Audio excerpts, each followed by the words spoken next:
left hand side equals to right hand side prove பண்ணோம்.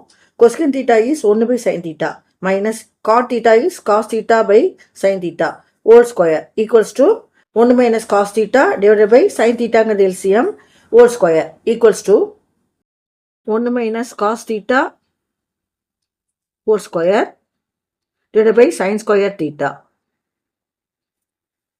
Trigonometric identity பிரகாரம் sin square theta ங்கிறது 1 minus cos square theta. That is 1 square ன்னு போட்டுக்கலாம். மேலே 1 minus cos theta whole square அப்படியே இருக்கும். Equals to இது வந்து 1 square minus cos square ங்கிறது a square minus b square ஃபார்மேட்டில் இருக்கு. ஸோ அது வந்து a plus b 1 plus cos theta into a minus b ங்கிறது 1 minus cos theta. மேலே வந்து 1 minus cos theta whole square அப்படியே இருக்கும். இப்போ இதில் வந்து 1 எடுத்துனா இது கிராஸ் ஆகிடும். பேலன்ஸ் என்ன இருக்கும்? 1 minus cos theta இருக்கும். divided by 1 plus cos theta. That is right hand side. Left hand side equals to right hand side னு ப்ரூவ் பண்ண போகிறோம். லெஃப்ட் ஹேண்ட் சைடு முதல்ல எடுத்துக்கலாம். இதுக்கு டினாமினேட்டரில் என்ன வரும்னா 1 plus sin a into cos a வரும். மேலே இது கிராஸ் மல்டிபிகேஷன் பண்ணும். cos a whole square plus 1 plus sin a whole square. இது ஒரு கிராஸ் மல்டிபிகேஷன் பண்ணுறோம். Equals to cos square a plus இது a plus b whole square ஃபார்மேட்டில் இருக்குது. அதாவது a square plus b square plus 2ab.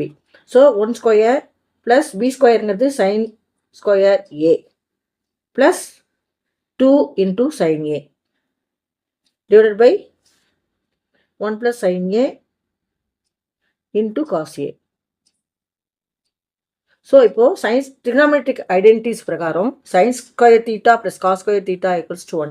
So இங்கே sin square a plus cos square a என்றது 1 plus 1 plus 2 sin a divided by 1 plus sin a into cos a.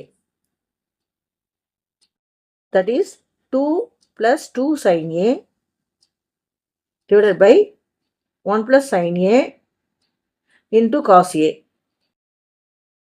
இதை நம்ம எடுத்து காமனாக என்ன எடுத்துக்கலாம்? 2 எடுத்துக்கலாம். 2 into 1 plus sin a divided by 1 plus sin a into cos a.